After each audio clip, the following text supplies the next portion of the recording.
ನಮಸ್ತೆ ಮಿತ್ರರೇ. ನಾವು ಕರಾವಳಿಗರು ಬೆಂಡೆಕಾಯಿಯನ್ನು ವಿಧ ವಿಧ ರೀತಿಯಲ್ಲಿ ಮಾಡ್ತೇವೆ. ಬೆಂಡೆಕಾಯಿಯ ಸುಕ್ಕವ, ಬೆಂಡೆಕಾಯಿಯ ಸಾರು, ಬೆಂಡೆಕಾಯಿಯ ತಿಳಿ ಸಾರು, ಹೀಗೆ ನಾನಾ ಬಗೆಯಲ್ಲಿ ಮಾಡ್ತೇವೆ. ಇವತ್ತು ನಾವು ಬೆಂಡೆಕಾಯಿಯ ಕಾಯಿ ರಸ ಹೇಗೆ ಮಾಡೋದನ್ನು ನೋಡೋಣ. ಬಹಳ ಸಿಂಪಲ್ ಆದ ರೆಸಿಪಿ. ಹಾಗಾದರೆ ಯಾರೆಲ್ಲ ನನ್ನ ಚಾನಲನ್ನು ನೋಡ್ತಿದ್ದೀರಿ, ಯಾರೆಲ್ಲ ಇನ್ನೂ ಸಬ್ಸ್ಕ್ರೈಬ್ ಮಾಡಿಲ್ಲ, ದಯವಿಟ್ಟು ಸಬ್ಸ್ಕ್ರೈಬ್ ಮಾಡಿ, ಸಪೋರ್ಟ್ ಮಾಡಿ ಅಂತ ಹೇಳುತ್ತಾ, ಈ ರುಚಿಕರವಾದ ಈ ಅನ್ನಕ್ಕೆ ಹೇಳಿ ಮಾಡಿಸಿದಂಥದ್ದು. ಇದು ಇಡ್ಲಿ ಸಹ ತಿನ್ಬೋದು, ಬಟ್ ಅನ್ನಕ್ಕೆ ಹಾಕಿ ಕಲಸಿ ತಿಂದರೆ ಬಹಳ ಟೇಸ್ಟಿಯಾಗಿ ಬರ್ತದೆ, ಆರೋಗ್ಯಕ್ಕೂ ಬಹಳ ಉತ್ತಮ. ಹಾಗಾದರೆ ಹೇಗೆ ಮಾಡೋದನ್ನು ನೋಡೋಣ. ನಮಸ್ತೆ ಮಿತ್ರರೇ. ಇವತ್ತು ಒಂದು ಬೆಂಡೆಕಾಯಿಯನ್ನು ಬಳಸಿ ಕಾಯಿ ರಸ ಮಾಡೋಣ. ಬಹಳ ಸಿಂಪಲ್ ಆದ ಒಂದು ರೆಸಿಪಿ.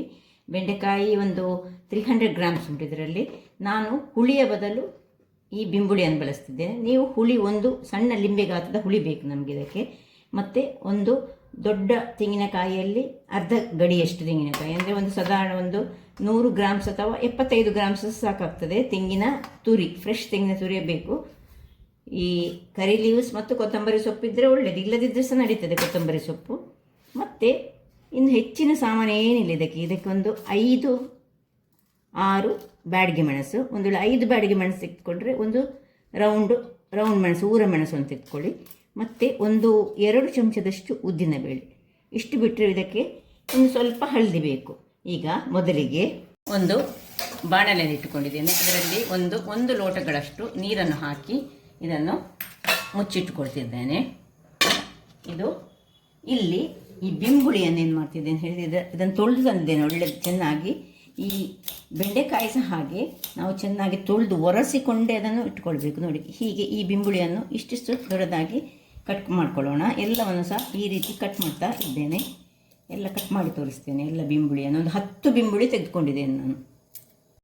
ಇದರ ತುದಿಯಲ್ಲಿರುವ ಈ ಭಾಗವನ್ನು ಯಾವಾಗಲೂ ಕಟ್ ಮಾಡಿ ತೆಗೆದುಕೊಳ್ಬೇಕು. ನೋಡಿ, 10 ಬಿಂಬುಳಿಯನ್ನು ಸಹ ನಾನು ಸಣ್ಣ ಸಣ್ಣದಾಗಿ ಕಟ್ ಮಾಡಿಕೊಂಡೆ. ಈಗ ಇಲ್ಲಿ ನೀರು ಸ್ವಲ್ಪ ಬಿಸಿ ಆಗ್ತಾ ಬಂತು. ಈ ನೀರಿಗೆ ಇದನ್ನು ಹಾಕ್ಕೊಳ್ತಿದ್ದೇನೆ.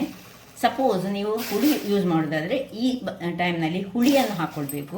ಹುಳಿಯನ್ನು ಹಾಕ್ಕೊಂಡು, ಹುಳಿಯ ನೀರು ಸಹ ಆಗ್ತದೆ, ಹುಳಿ ಅಥವಾ ಹುಳಿಯ ನೀರು ಹಾಕ್ಕೊಂಡು ಉಪ್ಪನ್ನು ಹಾಕ್ಕೊಂಡು ರುಚಿಗೆ ತಕ್ಕಷ್ಟು ಉಪ್ಪು ಇಷ್ಟನ್ನು ಹಾಕಿ 1-2 ಕರಿಬೇವಿನ ಸೊಪ್ಪು ಹಾಕಿ ಇದನ್ನು ಸಣ್ಣದಾಗಿ ಬೇಯಿಸಿಕೊಳ್ಳೋಣ. ಅಷ್ಟೊತ್ತಿಗೆ ಮಸಾಲೆ ರೆಡಿ ಮಾಡೋಣ. ವೀಕ್ಷಕರೇ, ಇಲ್ಲಿ ನೋಡಿ, ಮಸಾಲೆಗೋಸ್ಕರ ನಾನೊಂದು ಬಾಣಲೆ ಇಟ್ಕೊಂಡಿದ್ದೇನೆ. ಬಾಣಲೆ ಬಿಸಿ ಆಗುವಾಗ ಮೊದಲಿಗೆ ಒಂದೇ ಚಮಚ ಸಾಕು, ಸ್ವಲ್ಪ ಎಣ್ಣೆಯನ್ನು ಹಾಕೊಂಡಿದ್ದೇನೆ. ಎಣ್ಣೆಯನ್ನು ಹಾಕ್ಕೊಂಡು ಅದರೊಟ್ಟಿಗೆ ಈ 2 ಚಮಚಗಳಷ್ಟು ಉದ್ದಿನ ಬೇಳೆ ಅಥವಾ ಇಡೀ ಉದ್ದು ಸಹ ಆಗ್ತದೆ, ಯಾವುದು ಸಹ ಆಗ್ತದೆ. ಸಪೋಸ್ ಚಿಲ್ಕ ತೆಗೆಯದ ಉದ್ದಿದ್ರೆ ಅದು ಸಹ ಆಗ್ತದೆ, ಯಾವುದು ಆಗ್ತದೆ. ಇನ್ನು ಮೆಣಸು.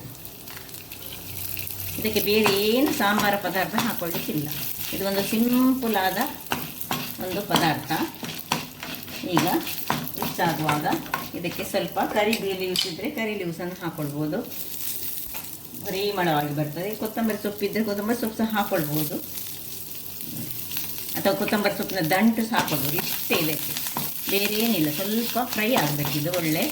ಈ ಉದ್ದಿನ ಬೇಳೆ ಕಂದು ಬಣ್ಣಕ್ಕೆ ಬರಬೇಕು, ಮತ್ತು ಹದ ಉರಿ ಇರಬೇಕು. ಮೆಣಸು ಸ್ವಲ್ಪ ಉಬ್ಬಿ ಬರಬೇಕು. ಅಷ್ಟಾದರೆ ಆಫ್ ಮಾಡಿಕೊಳ್ಬೇಕು. ನೋಡುವ, ಇಷ್ಟ ಆಗಲಿ, ಆಫ್ ಮಾಡಿಕೊಳ್ತಿದ್ದೇನೆ.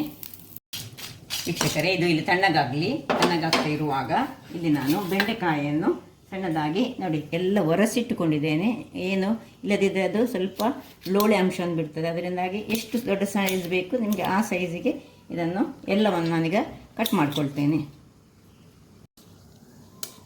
ವೀಕ್ಷಕರೇ, ಎಲ್ಲ ಕಟ್ಟಿಂಗ್ ಆಗಿ ಆಯಿತು. ಈಗ ಇಲ್ಲಿ ಇದು ಬಿಂಬುಳಿ ಬೆಂದಿದೆ. ಇಲ್ಲದಿದ್ದರೆ ಹುಳಿ ಇರ್ತದೆ. ಹುಳಿಯ ನೀರಿನಲ್ಲಿ ನಾವು 1 ಚಮಚದಷ್ಟು ಇದಕ್ಕೆ ಬೆಲ್ಲವನ್ನು ಹಾಕ್ಕೊಳ್ತಿದ್ದೇನೆ. ಬೆಲ್ಲ ನಿಮಗೆ ಬೇಡದಿದ್ದರೆ ಸ್ಕಿಪ್ ಮಾಡ್ಬೋದು, ಆದರೆ ಬಿಂಬುಳಿ ಹಾಕುವಾಗ ಯಾವಾಗಲೂ ಸ್ವಲ್ಪ ಬೆಲ್ಲವನ್ನು ಹಾಕ್ಕೊಂಡ್ರೆ ಬಹಳ ಉತ್ತಮ. ಬೆಲ್ಲ ಹಾಕಿದ ಕೂಡಲೇ ಏನು ನಾವು ಬೆಂಡೆಕಾಯಿಯನ್ನು ಹಾಕಿದ್ದೇವೆ ಇದನ್ನು ಇದರಲ್ಲಿ ಹಾಕ್ಕೊಂಡು ಒಂದು ಸ್ವಲ್ಪ ತಿರುಗಿಸಿಕೊಂಡು ಹದ ಉರಿಯಲ್ಲಿ ಇದನ್ನು ಬೇಯಲಿಕ್ಕೆ ಬಿಡೋಣ. ಇಲ್ಲಿ ಇದು ಸಹ ತಣ್ಣಗಾಗಿದೆ. ಇದನ್ನು ಈಗ ಮಿಕ್ಸಿ ಜಾರಿಗೆ ಏನೆಲ್ಲ ಹಾಕಬೇಕಂತ ಹೇಳ್ತೇನೆ. ಒಂದು ಮಿಕ್ಸಿ ಜಾರನ್ನು ತೆಗೆದುಕೊಂಡಿದ್ದೇನೆ. ಇದನ್ನು ಇದಕ್ಕೆ ಶಿಫ್ಟ್ ಮಾಡುವ. ಏನೆಲ್ಲ ಫ್ರೈ ಮಾಡಿದ್ದೇವೆ ಎರಡೇ ಬಗೆ, ಮತ್ತು ಒಂದು ಸ್ವಲ್ಪ ಇದಕ್ಕೆ ಕರಿಬೇವಿನ ಸೊಪ್ಪು ಹಾಕ್ಕೊಂಡದ್ದು ನಾವು. ಇಷ್ಟನ್ನು ಹಾಕಿ ಈಗ ಈ ತೆಂಗಿನ ತುರಿ ಏನುಂಟು ಅದನ್ನು ಇದಕ್ಕೆ ಹಾಕಿ ಸ್ವಲ್ಪ ನೀರು, ತೆಂಗಿನ ತುರಿ ಸ್ವಲ್ಪ ಇದಕ್ಕೆ ಜಾಸ್ತಿ ಬೇಕಾಗ್ತದೆ, ಸ್ವಲ್ಪ ನೀರನ್ನು ಹಾಕ್ಕೊಂಡು ಇದನ್ನು ಒಳ್ಳೆ ಒಂದು ಫೈನಾದ ಪೇಸ್ಟ್ ಮಾಡಿ ತರ್ತೇನೆ. ವೀಕ್ಷಕರೇ ಇಲ್ಲಿ ನೋಡಿ, ಒಳ್ಳೆ ಮಸಾಲೆ ರೆಡಿ ಆಯಿತು. ಪರಿಮಳ ಬರ್ತಾ ಉಂಟು. ಏನಿದ್ರಲ್ಲಿ ಕೊತ್ತಂಬರಿ ಇಲ್ಲ, ಜೀರಿಗೆ ಇಲ್ಲ, ಏನಿಲ್ಲ, ಖಾಲಿ ಉದ್ದಿನ ಬೇಳೆಯನ್ನು ಫ್ರೈ ಮಾಡಿದ್ದು. ಆ ಉದ್ದಿನ ಬೇಳೆ ಫ್ರೈ ಮಾಡಿದ ಕೂಡ ಅದಕ್ಕೊಂದು ಪರಿಮಳವೇ ಬೇರೆ. ಈಗ ಇದನ್ನು ನೋಡಿ, ಇಲ್ಲಿದು ಕುದೀತಾ ಉಂಟು. ಬೆಂಡೆಕಾಯಿ ಸಾಧಾರಣ ನೋಡಿ, ನಾನು ನಡುವಲ್ಲಿ ಏನು ಅದಕ್ಕೆ ಸೌಟ್ ಹಾಕಲಿಲ್ಲ, ಚೆನ್ನಾಗಿ ಬೆಂದಿತ್ತು. ಈಗ ಈ ಒಂದು ಮಸಾಲೆ ಏನುಂಟು ಇದನ್ನು ಇದಕ್ಕೆ ಶಿಫ್ಟ್ ಮಾಡ್ಕೊಳ್ಳೋಣ. ಶಿಫ್ಟ್ ಮಾಡಿಕೊಂಡು ಉರಿಯನ್ನು ಸ್ವಲ್ಪ ಸಣ್ಣದು ಮಾಡಿಕೊಂಡು ಶಿಫ್ಟ್ ಮಾಡ್ಕೊಳ್ಳೋಣ. ಸ್ವಲ್ಪ ನಿಧಾನಕ್ಕೆ ಇದನ್ನು ಇದಕ್ಕೆ ಮಿಕ್ಸ್ ಮಾಡ್ಕೊಳ್ಳೋಣ. ಇನ್ನು ನೀರು ಎಷ್ಟು ನೀರು ಬೇಕು ನೋಡಿ, ತುಂಬ ದಪ್ಪ ಇಲ್ಲ ಇದು, ಅದಾದಲ್ಲಿ ನೀರು ಸಹ ಮಾಡ್ಕೊಳ್ಬಾರ್ದು.